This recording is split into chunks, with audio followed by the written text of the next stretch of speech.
Hello, everyone, and welcome to episode 544 of Constructive Criticism. We used to make a joke all the time, Abe, about how crazy it was that we got to 500, and we kind of stopped. But when I was writing the number, I was like, it's been a year, probably, almost. Next quarter, you'll get to write the big 555. Boom. Dude, for those who don't know, I promised my host that if we got to 100 episodes when we first started this podcast, that I would get a tattoo. So what tattoo have you gotten? I didn't get one. So you owe us 5.44 tattoos. 5.44 tattoos. Yeah, I mean, I wasn't around for the initial deal. I think, we'd have to call up, Kling to... Matt Kling and Casey were the ones that we kind of made the deal with. Yeah. But they didn't get the tattoos either, so I feel like wait, you'd all have to get the tattoos. Yeah. Okay, this is starting to make more sense why no one has cashed in. Yeah, I mean, don't get me wrong. I'll get always improving. Somewhere someday, probably. I don't know, but we're not talking about tattoos. Always improving tramp stamp. Exactly. We're talking about Aetherdrift. It is the set that is going to drop the day of RC Portland, I believe. The pre-release is coinciding with RC Portland. So by the new legality rules, cards would be legal. They're legal for all of the side events at the RC. But for the RC itself, Wizards is granted an exception. So these cards are not legal at the Portland RC. But they will be legal in Charlotte. And they will be legal. You can qualify with these cards and not and not play them in the event. For those who don't know the way that we do this, we do what's called a pick two set review. We have topics: sleepers, favorites, hopefuls, and hits, and we each pick two cards to go over and kind of talk about them. So we're gonna dive right in because these episodes. They're fun. They take a bit of time. We're going to talk about sleepers. Abe, what's a sleeper? So yeah, sleeper. I mean, really, all these categories exist. It was Mason's idea way back in the day. I think it's a really good way to do a set review. But each of these categories, we've got our two favorites. Sleepers are cards where we think that people are not talking enough about how this card is going to be impactful, or we think that it's kind of flying under the radar and people are sleeping on it. It's got a lot of potential and could be a real player, something to keep your eye out for, and maybe try playing with yourself if you were skeptical, just because we think it's got promise. Yeah, and we're going to popcorn this because there's only two of us. Mason's out this week, so we're going to go back and forth on all of these. I'm going to go first. I'm going to talk about Lightwheel Enchantments. This card is 1 white for an enchantment aura. Enchant creature or vehicle. Start your engines. So it does start your engines. Start your engines is a mechanic that if you have no speed, it starts at 1 and increases on each of your turns when your opponent loses life. Max speed is 4. This one gives +1/+1 and vigilance. And then if you have max speed, you may cast this card from your graveyard. This is a card that I feel like went under the radar. There were some people that were like, "Oh, this could be good," and I'm reading this card and I'm like, "What the heck? What? What is this, Abe? This is powerful for those Boggle style enchantment decks. This is to me this is depending on the format, Pioneer playable. Yeah, I think that cards like this fall into a bit of a category of how easy is it for a deck, especially constructed, to get to max speed, which is 4. So you start at 1, and on that turn, if you damage your opponent or they lose life, then you go to 2. So then you need to do it 2 more times to get to max speed. Yeah. But if you do that, then you have this as just a card you can be casting out of your graveyard for a single white over and over again. It's a really powerful resource to have access to.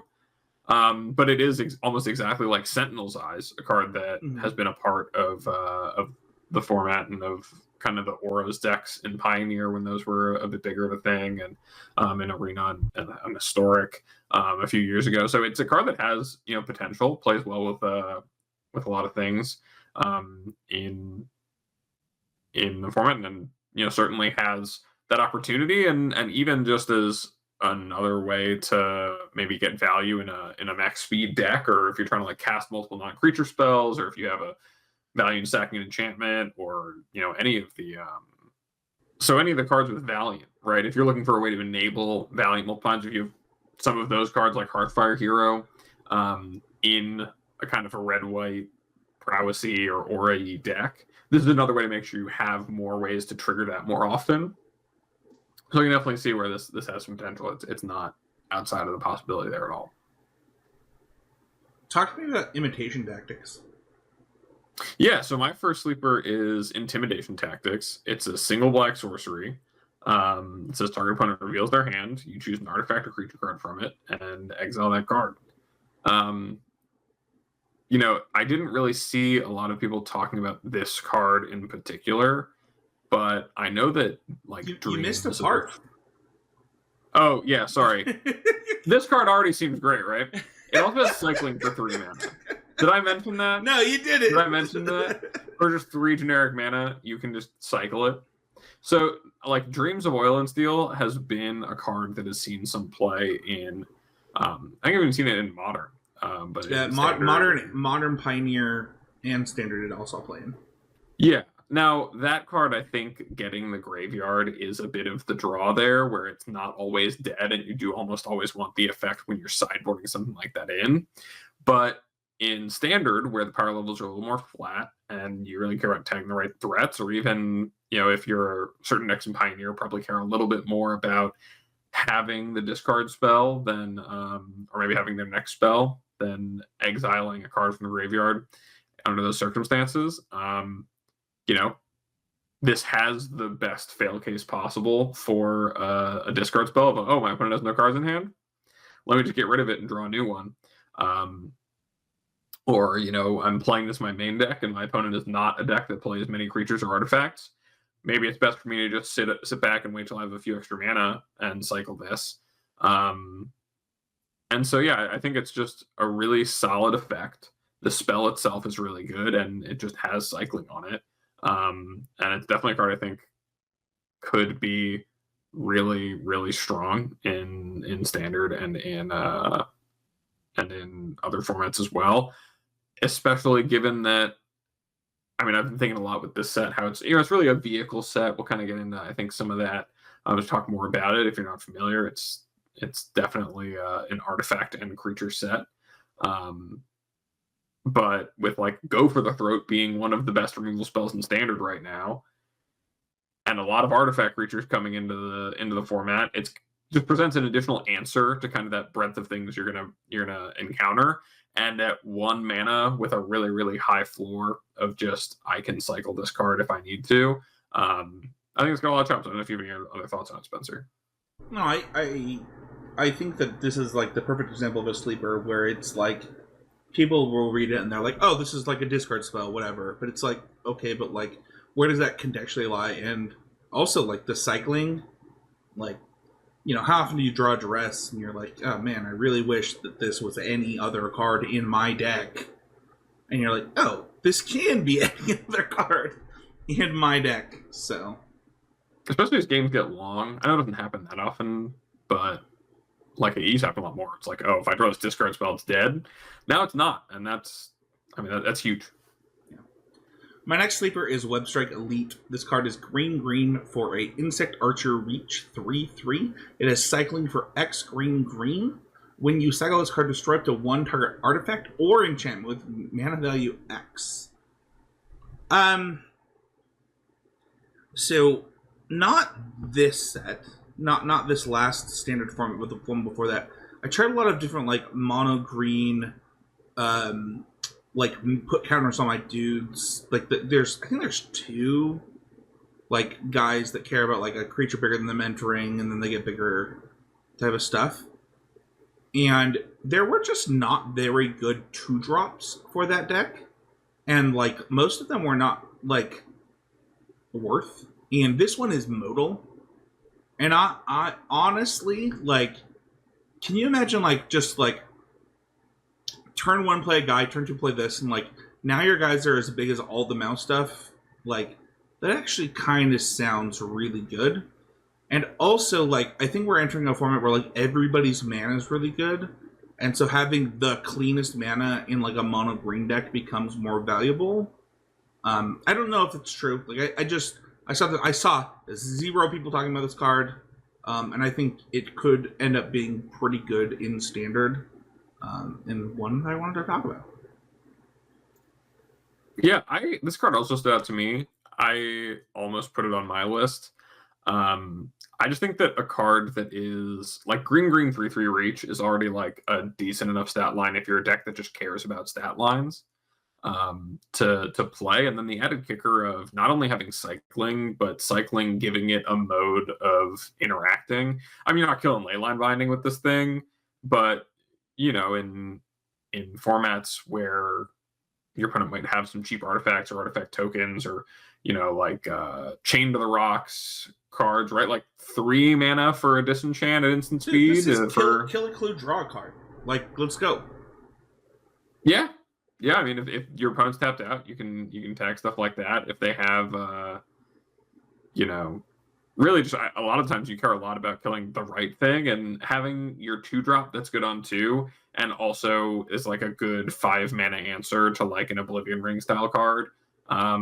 I think is just strong. And like I said, with I think more of the threats in Standard getting poised to be artifacts and a little bit of change coming on the horizon there with you know, as these Aetherdrift cards kind of land,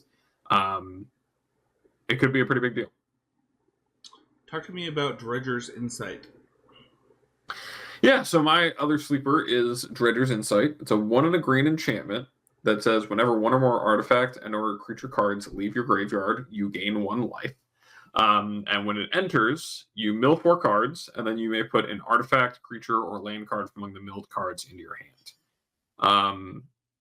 I think it's been pretty well established, especially recently with like Modern and Malevolent Rumble, that like 4 is a pretty good number of cards to be looking at to find something more consistently if you're looking for a specific creature or artifact. It being an enchantment means there's a lot of implications for like if you are bouncing your own things, something that we've seen a lot again in Standard recently. But also, you know, in Pioneer with Yorion is like a pretty big deal. And there's a few cards in the set that I think really play well with Yorion. This is definitely one of them. But also just like some incidental life gain. It sticks around, and so if you have any amount of recursive stuff going on, you gain life. I know I've been thinking about Insidious Roots as a card that's pretty cool. That could have some good engines that like this enables that more by putting more of that stuff in your graveyard, and also gives you a little bit of like self-sustaining life generation while you're kind of trying to snowball the game with a card like that.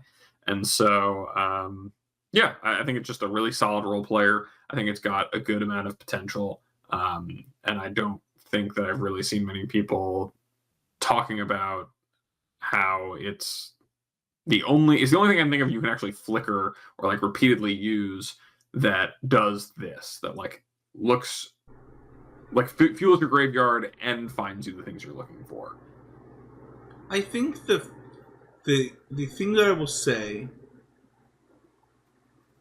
is that it doesn't grab enchantments.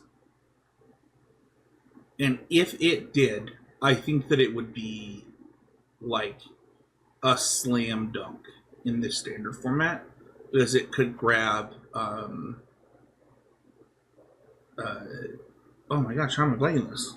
We're just losing card names today. You think about the lockdown deck? No, I was specifically thinking about like grabbing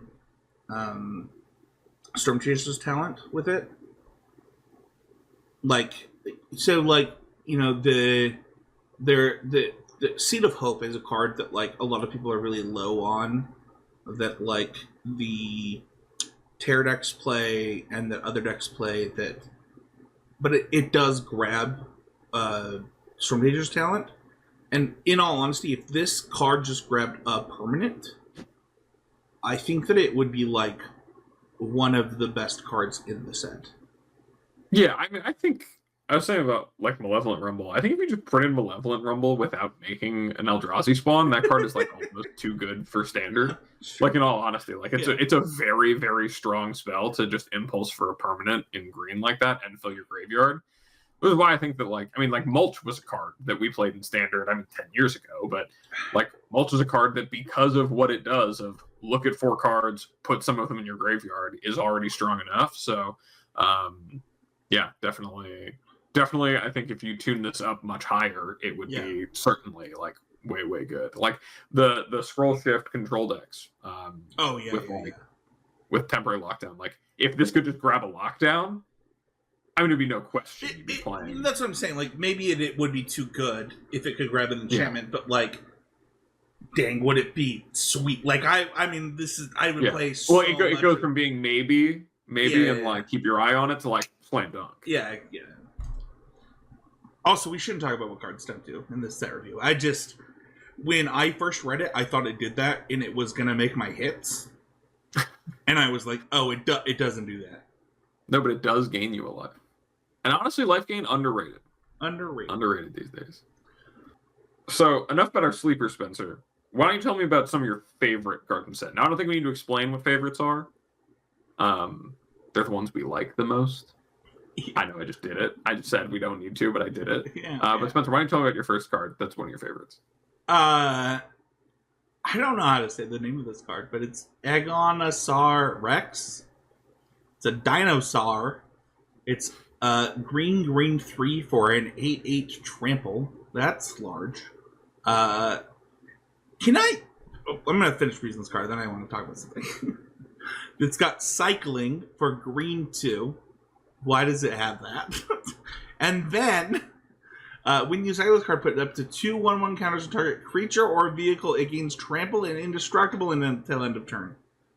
I just want to say, like, if Spencer saw this card as a 12-year-old Llanowar Elf loving Magic player, he'd be like, what?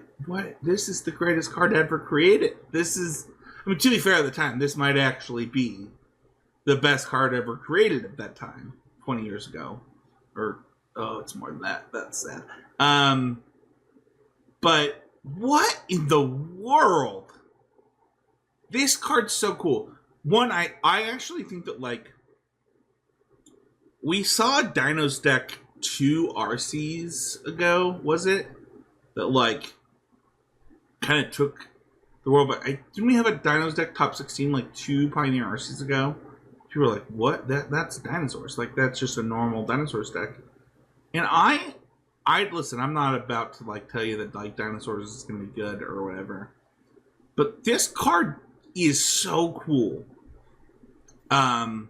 I hate the fact that they have made the cycling ability irrelevant because of the way that they print wrath effects. And, you know, that's stupid. I don't know why we do this if we're just going to print wrath effects that make this not matter. But this card's cool. Like 12-year-old Spencer would have lost his mind. The art, it's like a moose dinosaur. Come on, what more do you want? It's big. I mean, you know, it's big, and when big isn't good, it's like a combat trick. I don't know. Yeah, I think it's a pretty solid card. I definitely do. It's got trample, man. It's an 8/8 trample. I worry a bit about the world of I think it has the trample effect too. For what it's worth, we just rewind a little bit? Remember the number of times you and I are these old Magic players. Like, Mason's not here. We don't have to listen to him and say, like, oh, is that true? But, like, the number of times where you were attacking with the Primeval Titan, and then they blocked, and they're like, it has trample? And you're like, yeah, it does. And, like, this has that effect. It's like, why does it also have trample? Yeah, it's so big. Who let this happen? We're all looking for the guy who gave this card trample. Yeah. What about you? What's your first favorite? Well, my first favorite, if we're talking about boomer cards, is A card that I almost put in every single category, which is Bloodghast. Bloodghast is a reprint in the set. It was reprinted in Zendikar, but for those not familiar, Bloodghast is black for a 2/1 that is a vampire spirit. The creature cannot block and has haste as long as the opponent has 10 or less life. And then it also has landfall. So when a land enters under your control, you may return this card from your graveyard to the battlefield. This is just like, it is legitimately one of my favorite cards. I do have a lot of fond memories of Bloodghast from when I first started playing competitive Magic.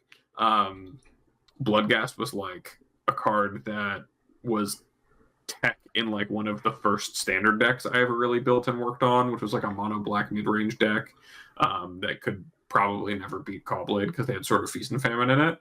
But also against some of the like slower controlling decks that were trying to beat that. Like Bloodghast was actually tech. So Bloodghast was actually tech in blue-black control decks to like win mirrors and stuff, because recurring 2/1s were like not cards you could beat at the time in some of those like Drago control decks. So you like drown yard yourself or get drown yarded, and then maybe it wasn't literally drown yard, but you would sift through your deck and find the Bloodghasts, and then they would kind of take over the game because they could never really be answered effectively. And it's also just like, you know, a great card for any deck trying to do any graveyard synergy. I already talked about Insidious Roots as being kind of a card that I think is pretty interesting. But this does that. It fuels sack outlets really, really well because it's a very easy thing to recur. So it gives you a good amount of bodies to throw into those things. And the cost for returning it is just playing a land, which means it turns more of your draws live. Like it's a really, really great card. It's one of my favorites to play with. And I have played a lot of decks in the past because of it. And I think it's a really cool one to have added to not only the standard, where I imagine with Aetherdrift it might be like Bloodghast maybe crewing some vehicles, but also having it as part of the Pioneer environment, I think is a pretty interesting addition as well. I don't know if you have any other anecdotes or things about Bloodghast. I just love it. So much to say about Bloodghast. Actually, I had a huge argument with my best friend about this spoiler. Like a massive like we were Googling stuff to like prove each other wrong. And Abe, I don't know when you started. Do you remember Black Red Vampires? Yeah. Okay. So the argument it basically boiled down to was like Black Red Vampire is a real deck. Like in today's consideration, was it a real deck? And I think that the way that like FNMs and like local events worked, 12 years ago, it definitely was like people. It was absolutely a real deck. It like had finishes at like nationals and stuff. That's like, what I said. You're not. People played it all the time. Yeah. People played it all the time, and it like did well. Here's the thing, man. Like Pulse Tracker would never see play today, but also I'd give my middle. Never mind. For a Pulse Tracker in like a lot of decks. I think that like Bloodghast is really interesting because it fits into multiple archetypes. It fits into aggressive archetypes really well. That can play black. But it also fits into like you said, these graveyard decks. And it's funny because everybody who knows what Bloodghast is today only ever played against it in like these like graveyard decks. They're like, all right, well, I guess at some point this is going to happen. What was so funny is I saw the Lotus Cobra Sakura Tribe Elder promos, and I was like, you know what? What if we just added Lotus Cobra, Secure Tribe Elder, Primeval Titan, and at least a good fetch land. It doesn't have to be better than Fable Passage. Like, let's do is it Prismatic Vista? Like, let's do that. And like, what would that do to Standard? Listen, I think the Primal Titan decks would be good. I would like that. But I also think that like Bloodghast decks would be freaking really good. Because everybody's cracking fetch lands to like put their stuff into play. I don't know. Spencer, I love you. I'm not buying this like backdoor into a world where Bloodghast is somehow giving you permission to put all of these ramp cards in Standard. I do you can take out the appreciate cigar what you're trying to do here. Just get rid of the cigar. I do appreciate what you're trying to do here, but Primetime can stay in the This Primetime. deck was really good against Primeval Titan already. It was against that Primeval Titan deck. Yeah, well. It also was like Bloodghast was not the deck. That deck had like Sack Out Laughter, Highborn for reach. It had a bunch of 1-mana 2/2s. It drew cards every time it dealt damage. It was like crazy. It was a very different deck. I'm just saying that I think the Bloodghast like gets a bad rap because people see it as like a dredge card, but like that is not what it did in Standard. Like, I'm excited for this card to like get its driver's license, cruise some ride around on some mounted creatures, get in the driver's seat of some vehicles, maybe even just attack for 2, like it does. I mean, I've been attacked for 2 a lot by this. Or even just I do think the case of being a resilient creature that also just fuels some sack outlet synergies. Like it plays a lot of roles. I think it is one of my favorite cards. I think it's a great one to have back. Should we talk about another Boomer card? Yeah, absolutely. This is so Boomer. On a scale of 1 to 10, before I even say it, where would you rate my next card on the Boomer scale of 1 to 10? Is it a 10? It's not quite a 10. I think the original card is 10. I think this card is like... This card might be good. Like, legitimately... This card is like probably like a 5 or 6. Whoa! On the Boomer scale? Yeah, I mean, it's definitely not a Zoomer card. Oh no, they don't even know what's about to happen to some people that are going to play this. So we have Transit Mage. There's a lot of reasons this card's my favorite, so I'm going to like break it down. This is a human wizard. When this creature enters, you may search your library for an artifact card with mana cost 4 or 5, reveal it, and put it in your hand and then shuffle. People are like, Spencer, what are you talking about? Alright. So when you and I started, Treasure Mage and Trinket Mage were in Standard? Yeah, that's true. And Treasure Mage was like the new one. You would... Fun fact, you would play a Treasure Mage deck to go get Wormcoil Engine. A Wormcoil Engine. Oh my gosh. It was like 6 mana, put -1/-1 counters on everything, and then proliferate. Contagion Engine? Contagion Engine, thank you. Yeah, this is how old Abe and I are. Abe's actually really young. I'm just an old man. But there was nothing in between. After Cobblade got banned, me and my roommate built a Machete Lifestack deck.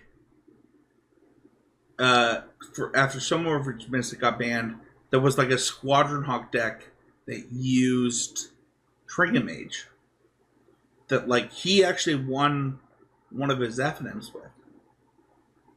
And I think that this effect by itself is really interesting.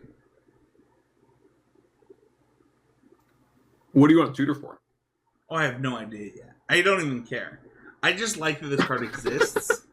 Like, it does complete a bit of a cycle. We have everything. I think we have everything now, right? We have Trophy Mage, or so we have Trinket Mage. Trinket Mage, 0 and 1. Mage, and we have there's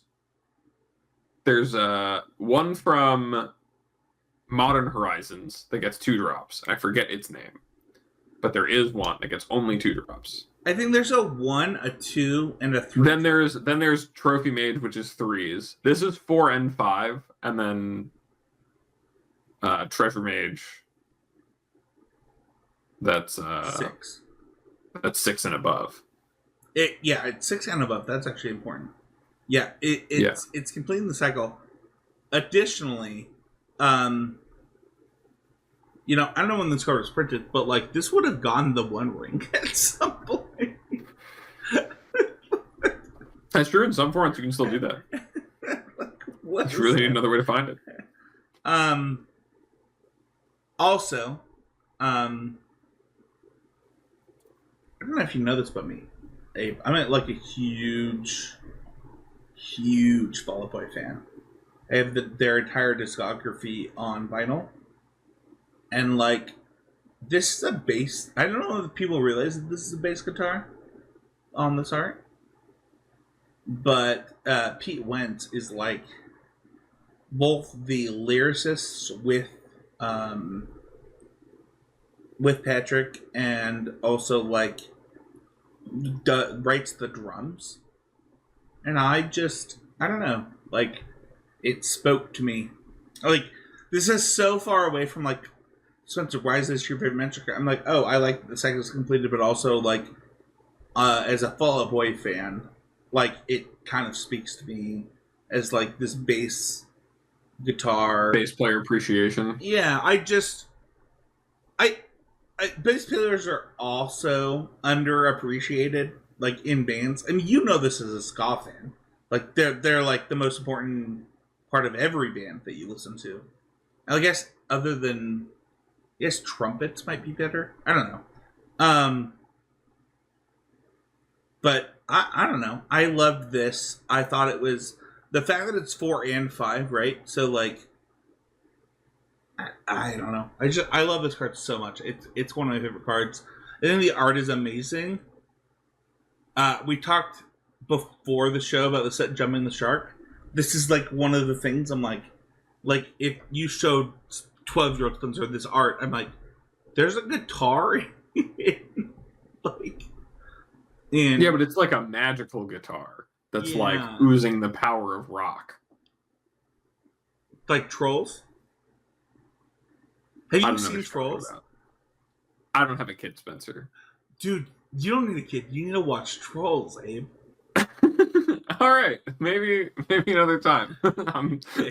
What's your next one? I'm all done. I mean, unless you have anything else to say about Transit Mage, because I feel like we talked about the boomer status, but my next favorite is something you can find with your mage, which is Bright Glass Gearhulk. You could do it. Is what you get? It's technically true. So there are, if you haven't looked at the previews yourself, there are a cycle of allied colored Gearhulks that are multicolored. This is the green-white Gearhulk. It is green, white for a 4/4 first strike trample that when it enters, you may search your library for up to 2 artifact, creature, and or enchantment cards with mana value 1 or less, reveal them, put them in your hand, and then shuffle. There's a lot that I really like about this card. I think what I like the most about this card is that it plays in a lot of very different ways depending on how you build your deck. And it asks you a question of like, are you a creature deck that wants this kind of top end thing that like Ranger Vios is just finding some creatures, or maybe you need to find are you a deck in Pioneer that maybe you want to go find Sigarda's Aid and Colossus Hammer, right? There are things you can do and packages you can build into your deck that are all very customizable that make this card kind of play differently and encourage you to play a lot of these different cards that might otherwise not make your deck, but can enable some, texture to your gameplay and some variety to what you can find. And to just get a little bit creative, and especially in a world where like there's a lot of saga targets and stuff that get printed, or it feels kind of like there's some very niche role-playing artifacts at 1 or 2 mana, or like one mana, or creatures at 1 mana, or there's even just good enchantments at 1 mana. you might want, depending on what your deck is trying to do. Having another card that is also just good enough on rate as a 4/4 first strike trampler in green white, even though it's an artifact creature, like I said, that could be a boon even in a world where people are playing a lot of Go for the Throat. But yeah, I think it's just a really fun card to think about what you're going to do with it. And I think it could even have some implications for formats like Pioneer, where this kind of search effect and those kinds of like 2-card synergies are a bit harder to enable on a card that has a really, really high floor. I love everything you said, and I want to highlight something because I'm gonna say it on the podcast. Like, I posted my deck list and my sidebar guide for Portland in the Patreon Discord, and one of the things that's very different about my deck is I'm playing a Treasure Vault. Like, I'm playing a Karn deck that has Treasure Vault. There were actually conversations early on about the red-green indestructible artifact land. That I think enters tapping, like, deals the damage. Like, I don't know. I don't remember what it's called. I think it just taps. Yeah. But yeah. I think that cards that do this type of stuff that you're talking about do not get the love they deserve. And this being the first card that was previewed of the whole set, I think that people were so sick of preview season, they didn't realize that they, like, spoiled, like, one of the, like, kind of coolest, sweetest cards. Like, don't get me wrong, green, white is, like, that's a mana cost. Like, that's a thing that, like, you have to pay. But I don't know, like, its effect is really powerful. You can go get Urza Saga, you can go, like, there are so many things. You can get an Urza Saga and a land. Like, a different land. I mean, like I said, you can get Sigarda's Aid, Colossus Hammer, and that's good time. I mean, that's what you would do. I'm just saying. Anyone could do it. We're all looking around. What could you do? That's something you could. I'm hopeful that card works. Speaking about hopefuls, let's talk about hopefuls right now. There's cards that we hope are good, and I'm going to dive right into a Gearhulk. Because this card is green, or red 2. It's Pyrewood Gearhulk. It's an artifact carrier construct. It's got Vigilance and Menace, and when it enters the battlefield, each other creature gets +2/+2, gains Vigilance and Menace, and damage can be prevented. Listen, there was real conversations on decks that I was testing for this RC about playing Craterhoof style cards. I think that this, just being a 6-mana card, and the Menace and Vigilance, like, you're not dying on the crackback. Everything has Vigilance. Like, I am hopeful for this in, like, green ramp style aggressive decks. And I also think, for what it's worth, it's almost made my sleepers. But I don't think people get that this is only 6 mana. Like, that's not a lot. Like, this is gonna happen fast in a lot of formats. And I'm about it, dude. Like, I mean, we were all part of the Hoof format. And formats, I guess, in a lot of ways. And, like, I think this is gonna be good. For Standard, for Pioneer, for Modern. Probably doesn't see play past that, but I'm about it. I think that where this might fall short is in the red larger formats. Well, it's really just that it's in formats where you could play Craterhoof there's a real question of why play this, because Craterhoof does have some pretty unique qualities to it, like having haste itself and also kind of growing exponentially and being just green, right? All those things are bench for Craterhoof. But when you're talking about a card that is 2 mana cheaper, bigger, and maybe has a little bit less of a splash of an effect, right? It's not giving +X/+X and trample, but it is giving like menace, so it's harder for it to get blocked. It's making them bigger, and it's also preventing the damage from being prevented. So there's no like, we just felt a lot of this with like the One Ring or like protection. It comes up, but it is a pretty strong card just on rate, and in a world where like Smuggler's Surprise is a card that has had on and off success in Standard. I think there's a lot of room for a deck that is playing to the board. What, you're saying that I'm going to play Smuggler's Surprise with this card? What do you know? I think it seems exceedingly likely that you would. It sounds like something you would do. That's all. It just sounds like something that Spencer would do. What do you know about me? What's your... Yeah, no.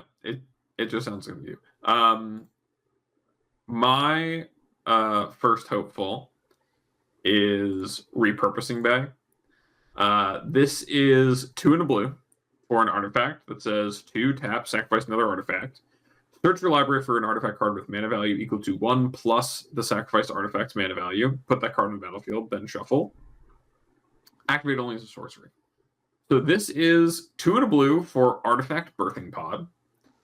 And my hope for this card is that it does the fun thing it promises without doing anything super busted like Birthing Pod has historically. But I think it's pretty cool and pretty powerful. There's like in formats where there's like Mirror Enforcer style cards. I know we have in Modern especially, there's like Frogmere Enforcer, Mirror Enforcer, and Sojourner's Companion. I just put Mirror Enforcers in my like pile of playable cards, and honestly, this card was part of it. Yeah, like it depends on what the best 8-drop to get is. Portal Strike is unfortunately 9, which I think is sad because it would be really cool to accelerate into that. But it gives you an opportunity to do some pretty cool things, and because it seems like right now there's not so much of that, it also kind of encourages you to understand what you're doing with the cards when you're not pie in the sky, like turning your 7-mana artifact into an 8-mana artifact, like for cheap, and finding kind of these chains of value cards. And so, in similar vein to the Gear Hulk, I think it's a card that just can be really cool, and I hope is really cool in the way that it plays out. This is also made my favorites. Like, legitimately, like... listen, I love Jerry and Brian. I think that their podcast is really amazing. But, like, 2 weeks ago, they were like, if you put Birthing Pod into Modern, I don't think it would be playable. I was like, I think that every time you cast a Birthing Pod, you win the game. If Birthing Pod was in Modern. And I think that this card, like, does it better.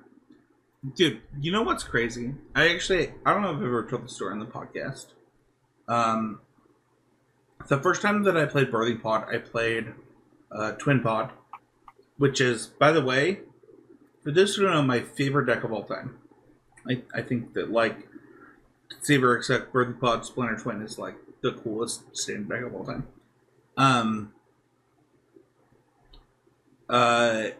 I was cheating the entire event, and nobody stopped me because they didn't understand how the card worked. I don't even remember how I was cheating, but I remember talking to like my teammate, and they're like, "Oh, that's not how that works." And I just think that like this card does like a clean version of what you want. Like, it's so cool. Like, who's not gonna be happy like chaining up their stuff this way? I don't know. There are also chains you can construct. Like, I know there are plenty of artifacts that untap other artifacts, and I mean, turning like turning a chromatic star into a creature and drawing a card is like artifact creatures exist, right? There's a lot of cool things you can do. You can do with it, but it definitely it's again another card that presents good deck building challenges and it's pretty cool. So my next one, Marauding Mako. This card is 1 red for a Shark Pirate. Whenever you discard one or more cards, put that many 1/1 counters onto this creature. It has cycling for 2. I'm not gonna lie, Abe.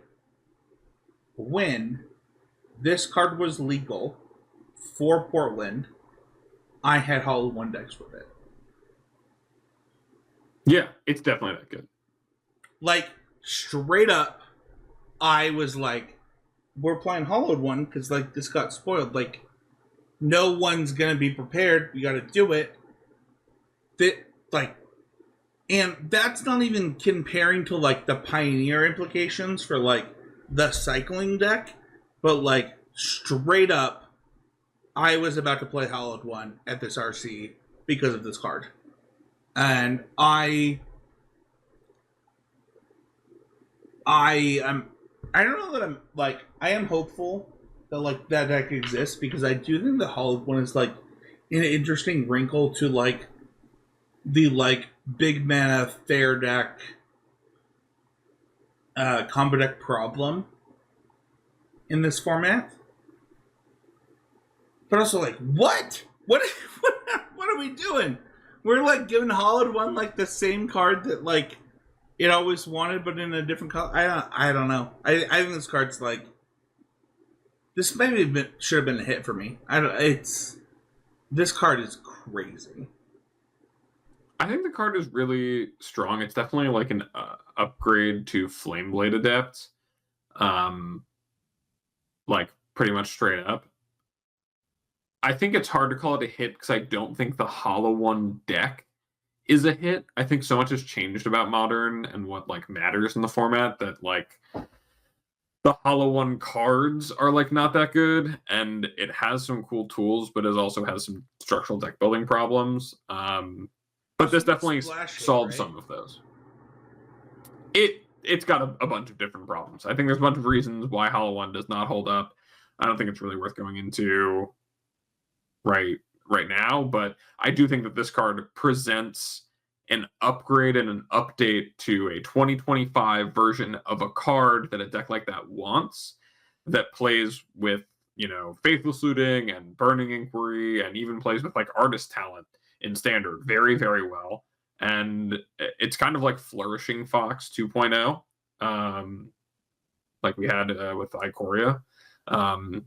Where if there's a deck that is doing the kind of cycling thing, or if you wanted to do the cycling thing with Zenith Flare and stuff, this gives you another copy, like another 4 copies really, of one of the best cards in your deck, as at least on turn 1, that also can replace itself. So yeah, it's definitely a pretty exciting card, and I'm pretty hopeful that it does well in the Hollow One shell as well. Someone who had a lot of success and fun playing that deck. The first time around in Modern, but no, definitely a super cool one and has a lot of potential there. Hey, Abe, why don't you talk to me about the last ride? Yeah, so my my other hopeful is the last ride. It is a single black for a legendary artifact vehicle. That is a 13/13 vehicle with crew 2 for a single black, which has -X/-X, where X is your life total. So it's a Death Shadow vehicle. And it also has 2 and a black, pay 2 life, draw card. I honestly think this card is just really cool.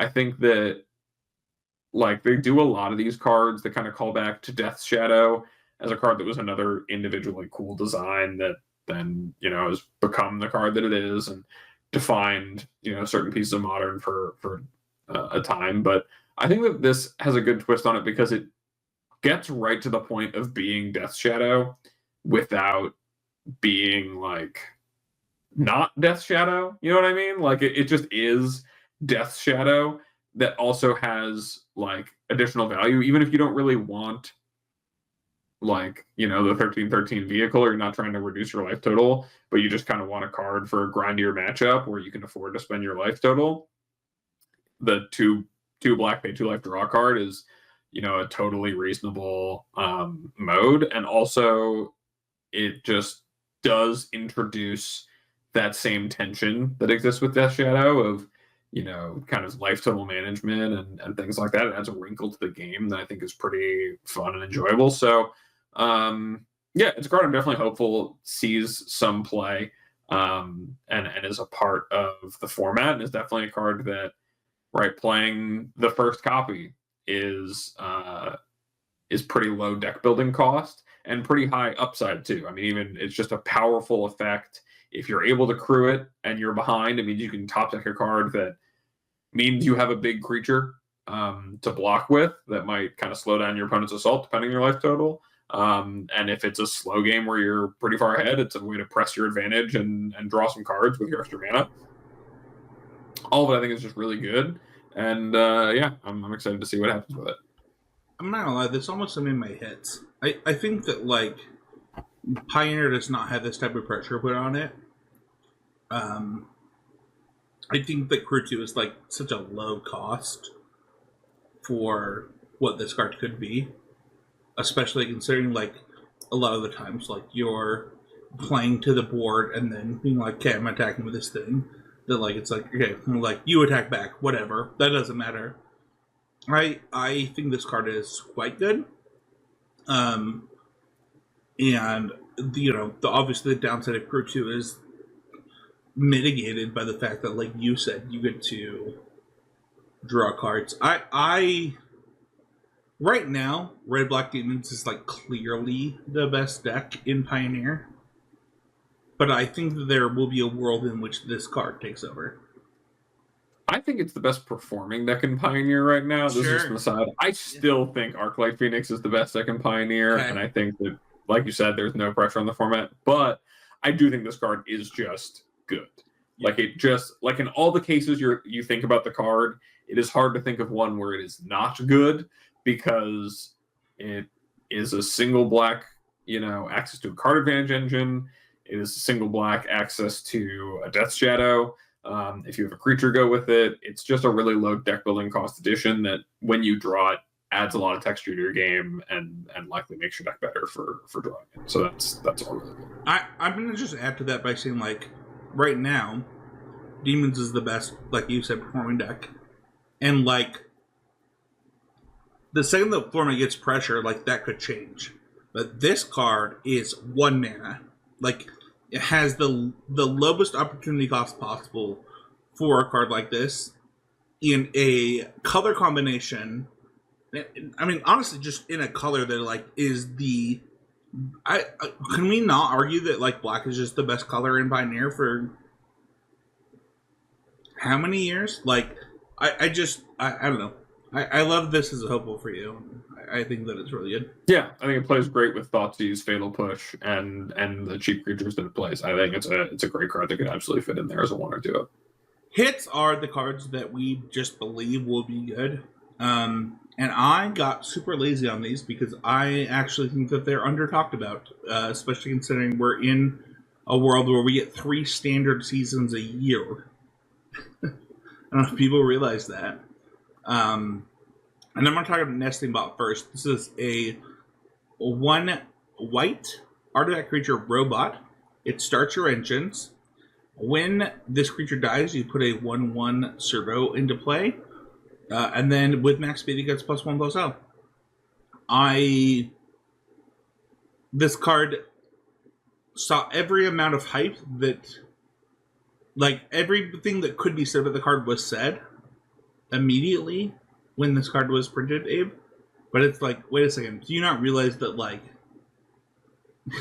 I don't have to play blue anymore in my, like, BS Convoke deck? Like, this card is crazy in Standard.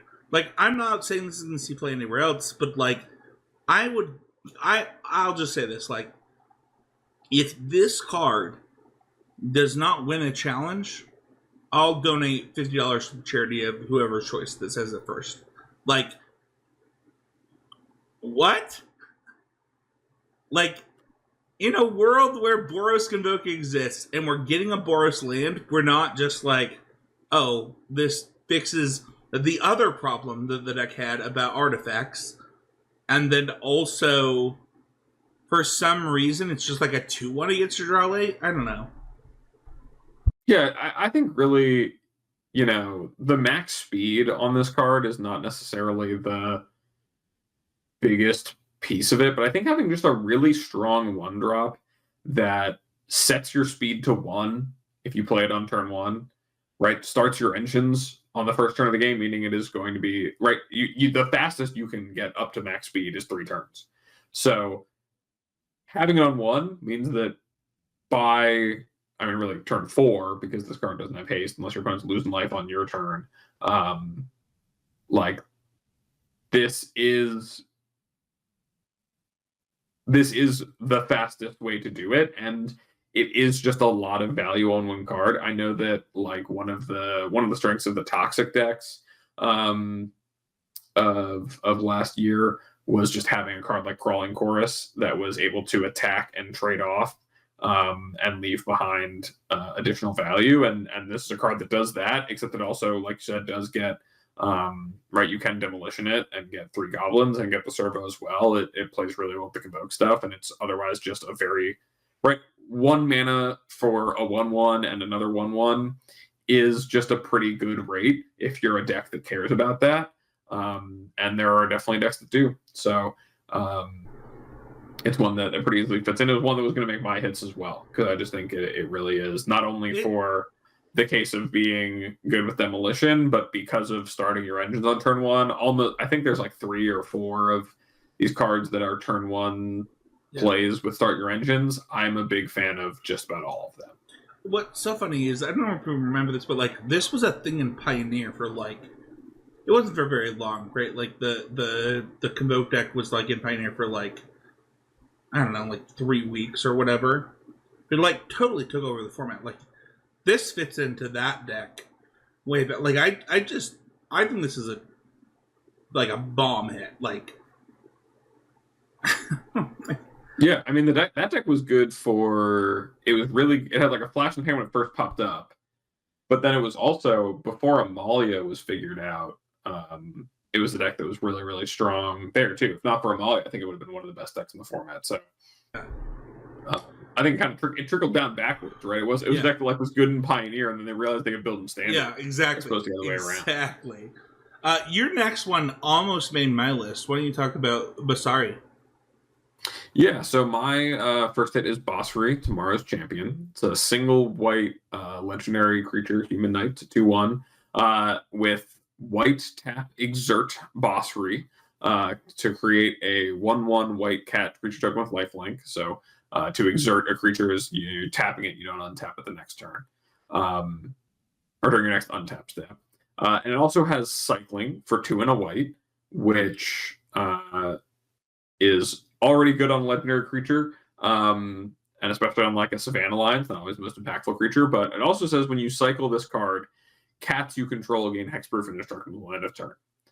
Now, that ability might not seem too relevant, but in Modern right now, the Boros Energy deck obviously creates a lot of cats. There are a lot of builds of Boros which play Night Air Navios and can search up 1-drops, and typically they play like Ragavan and then Ocelot Pride and Guide of Souls, and those are really the only things they can play to get. But Basri is as a one-of is a pretty small cost for a card that is pretty good. It can generate some value, and if that is something that matters, right, having a way to save and protect your Rajanis or your Ocelot Prides in like a longer game, it gives you access to that. But the other thing about this card is that it is a legendary 1-drop in white, and I think that in Pioneer especially, Mox Amber is still a card that does not see nearly or like has a lot of upside potential, I should say, in terms of how it can develop in the format. And this is another card that plays into being a card in kind of a Mox Amber creature deck that where I'm trying to do something unfair because it has a Mox in it and trying to like use it to combo and something like get this combo. Instead, using it as a way to get like just skip a turn ahead on mana. And I think that the more that you have legends that are not embarrassing to put in your deck and actually are pretty productive to have in play, and this one's good in combat, and also kind of good in longer games if you're able to exert a couple times, or just make additional blockers, it can generate value and be a problem for the opponent. It's a card to keep my eye on, and I think it has, just because of how little it asks of you to be better than a Savannah Lions, it has a good chance of seeing play, and because it's so searchable, I think it has a good chance of seeing play as well. So there are a few things I want to talk about this card. The first is the Savannah Lions comparison. I love that it calls to cats by itself, just to like call to Savannah Lions. I think that's really hot and really cool with this card to do. Second, I just want to say that like this was there was a point where I was going to play Boros Energy for the Star Seed before they made the announcement, and this was my third Ragavan. Like I was actually going to play this card. I think this card's really good. I think that it will probably see play in Modern at least, if not actually help the style of decks across formats. There's when a legendary creature has cycling like this one does, like the level of like, oh, like I can play two of these, and if I draw the second one, it already has a mode that I like, is pretty high. I think this is like the perfect hit where, I think a lot of people expect our hits to be like 4-ofs in a deck. This will never be that. Like this is never going to be the Burning Tree emissary of your deck. But what it will be is like your 60th card that like actually helps your deck in a way that no other card could. And I really like that for this one. Yeah, I expect this to be a card that lands. It's a good card. If you get copies of it your pre-release, I think you won't be unhappy to own it. And like, it's one you're going to want to have for your build box. It's one you're going to think about playing. And I think it is a stronger card than maybe it reads, because I mean, look at a card like Usher of the Fallen. That's a card that's in the Vintage Cube because it's a 1-drop that is a 2/1 that creates additional creatures given by attacking. Bossery, if you're playing a deck that's trying to cast Doomblades and 1-for-1 removal spells with you, it only takes one turn to untap with this and replace it with another 1/1, right? Like, there are so many ways for this card to get value, and it's almost never dead, and it does fit into a pretty small niche of being a card that's not embarrassing to draw on its own in terms of being like a valuable threat that generates value and means something to the opponent, but also has cycling, and that cycling mode has a little bit of gravy on top that plays into one of the better decks in Modern right now. So I'm hopeful to see that comes through, but I think it definitely has some landing zones that I expect it to be in. We don't normally put in lands for hits because the dual lands are often hits. I think that's been a mistake by us, for what it's worth. Like, for this podcast, moving forward, I will talk about the lands because I don't think it's that boring of a conversation when you look at things like the Verges. Like, if a land is this good, we should talk about it. And the Verges are that fast land good, if not better. in depending on the deck, which is good in standard. I mean, let's be clear. Like, how far do fast lanes you play? Like, they still play all the way to the modern, in the form of Darkslip Shores. Sun Bill Verge is my next hit, and I think that this card changes standard in a meaningful way. And when I said I got lazy on my hits, it's because I do actually believe that the Jeskai deck that I think kind of sucked. Like, I'll be really honest. I think that like Jeskai Convoke was always bad. I don't think that it had like it had good matchups against like good decks, but like it was going to lose to like a lot of stuff. I think that like if you get to be Boros and your mana is good, I actually am kind of worried about the standard format between the cards that we've talked about for my hits. And I think that this also plays into like the Valiant Mice decks. Like I think that like we're about to enter like perfect 2 mana color mana for whatever mana combination you want. I think it's not quite that good mana. We're not talking like Shockland and like Checkland mana bases. That was the 3 mana bases for what it's worth. But I do think that it's important to highlight the Verges, because as we saw with the first wave was crazy. Yeah. The first waves is they kind of defined what color combinations like had lead colors and what were splashable colors, because you have the Verges, right?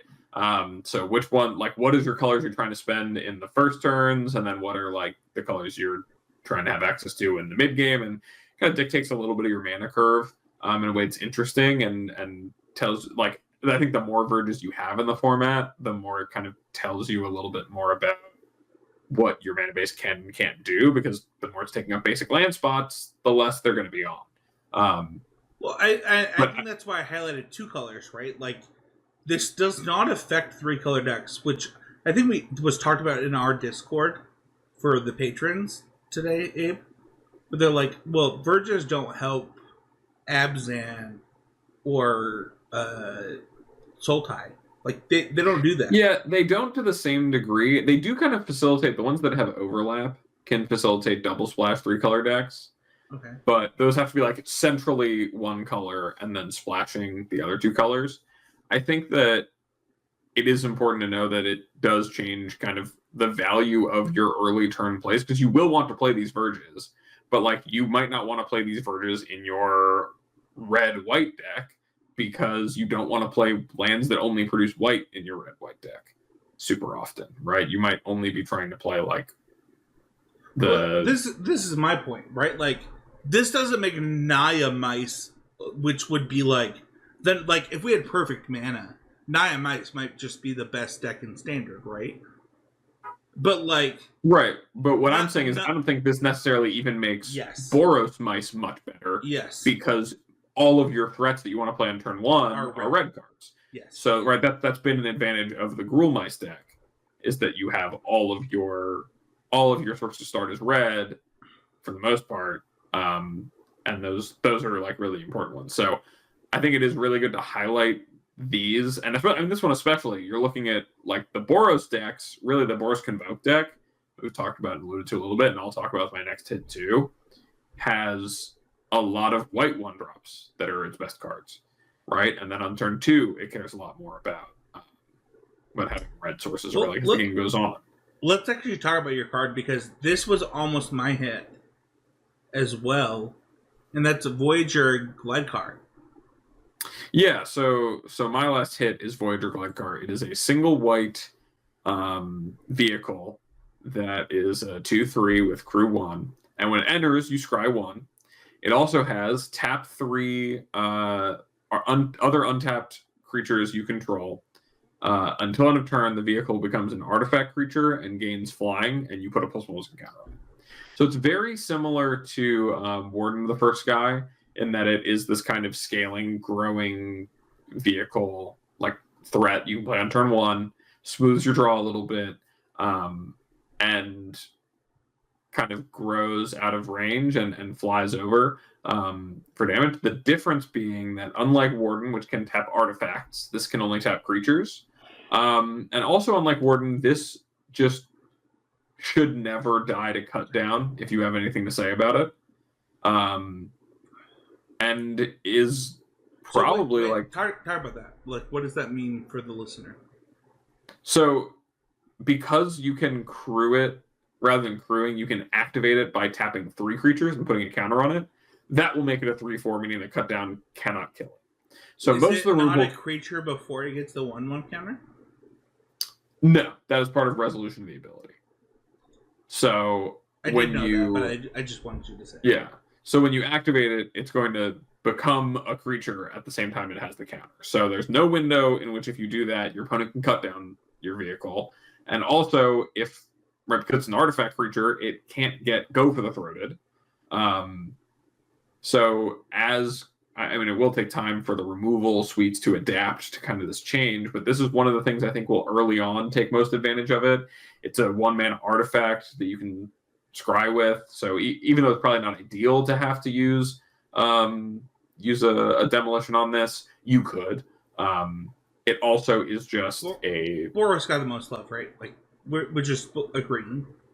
I think that it's easy to say Boros got the most love. I think Boros is the easiest to identify the love it got. Boros takes the least amount of thought and development, I think, to really get the closest to the answer.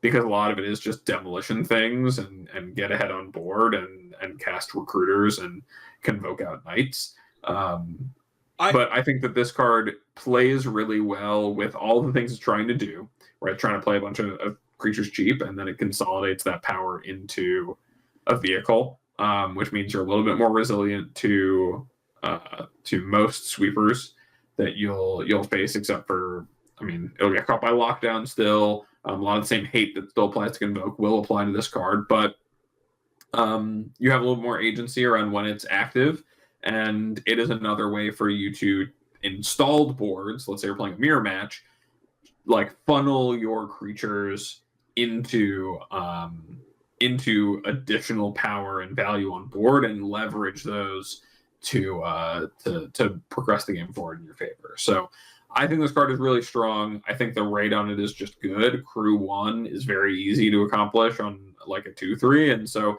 if you play this on turn 1 and a Novice Inspector on turn 2 along with another creature, and you get to attack for 2, like that's already pretty good. And the rest of it is all gravy. So I know you have a couple things you want to say about this card, but yeah, I have so many things I want to say about this card.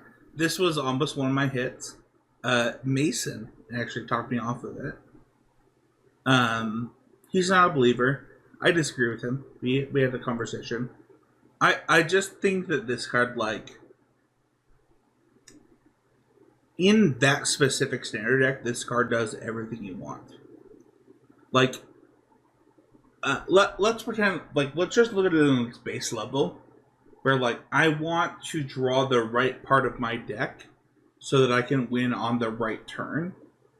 This card already offers that in spades by just having this Scry 1 ETB. Like, what? I don't even know what's happening here. I think that, like, this is crazy. You actually highlighted the other thing, which is, like, Crew 1 is, like, super easy. Like, that's it's as low as it gets. Like, it can't make crew lower. Like, there's no crew 0. I just don't even understand how this card has Crew 1. I think this is the best vehicle printed. I'm just going to say, I think this might be the best vehicle ever printed. Like, I actually think words on cards, things that are going on. Like, You're saying this is better than Smuggler's Copter? sorry, You're saying this is better than Sky Sovereign? Four standard. You're saying this is better than Heart of Kirin? Yes, It's in it's in a good class. 100% better than Heart of Kirin. I can't even agree with that. All right, well, Heart of Kirin is so broken, dude. I'm just agreeing with your hit, and you're disagreeing with me. Listen, I think the card's great. I think it's got a home. I think also it doesn't have to be the best card ever. The thing is like, I think this card is good outside of Boros Convoke. Like, I actually think this card is like, you just need to play creatures. Like, that's all it asks you is to do is play creatures in your deck where you're playing a 1-mana white artifact. Yeah, I think that anywhere you're going to find Resolute Reinforcements, this card has a chance. I mean, the fact that it also kind of gives you a way, you can activate that tap 3 creatures ability instant speed. You don't have to do it on your turn. So, like, if you wind up in a position where you're end of turn ending up with untapped creatures, yeah, you can continue to grow it and it gets stronger. I think there's a lot of value to the card. I play like a thing that makes a treasure or whatever. I sacrifice that treasure. I pump this. Like, obviously, Boros is like the place where it's like, okay, like, you know, take 3. I have 11 power, but 3, 4, 5, 6, 7 power. And then growing power. Like, it's crazy. I don't know. Like I said, this is almost some of my hits. We're talking about your hits so hard there, buddy. What are your final thoughts? Like, you actually talked about this before the podcast started. Like, you feel like this set is strong. Yeah, I think there's a lot of cards that have a lot to be explored.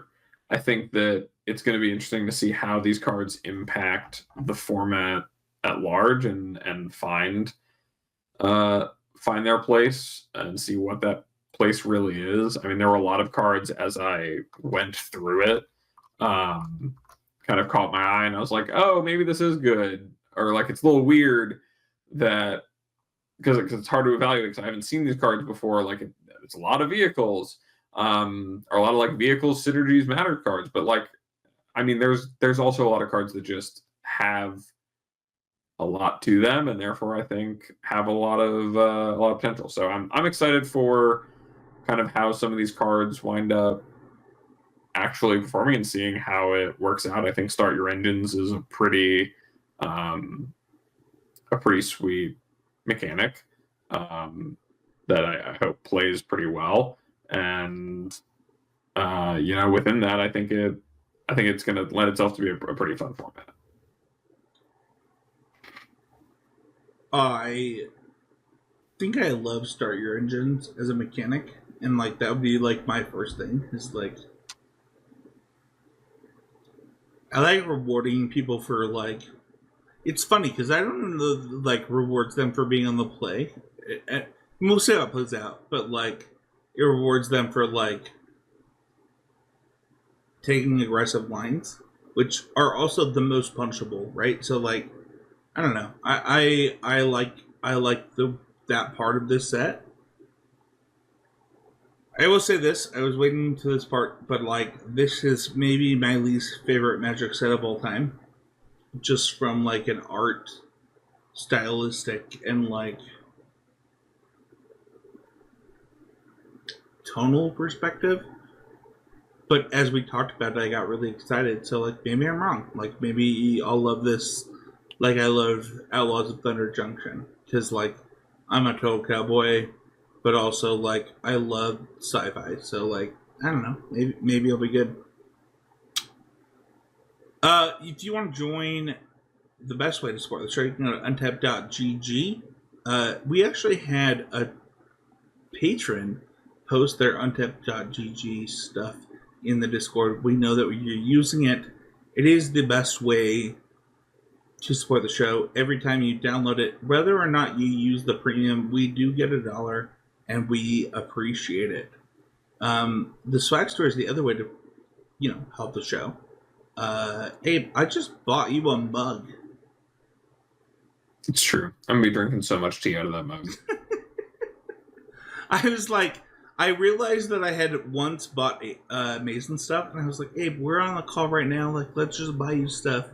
And you wouldn't let me buy you anything. You were like, I'll buy my own stuff. And I'm like, no, I want to buy you stuff. And then I was like, okay, I'm going to buy you a t-shirt. Like, that's happening. And then I, like, listed all the stuff. You already want a desk mat. So, like, I was going to buy you that, which might be the most expensive thing. I really don't need a desk mat, dude. I like having a big playmat on my desk, and I have it, but I really don't need it. Like, I realized while I was moving, I have 2 boxes full of playmats that I don't know what to do with other than take up room in my house, so I need to wear through them.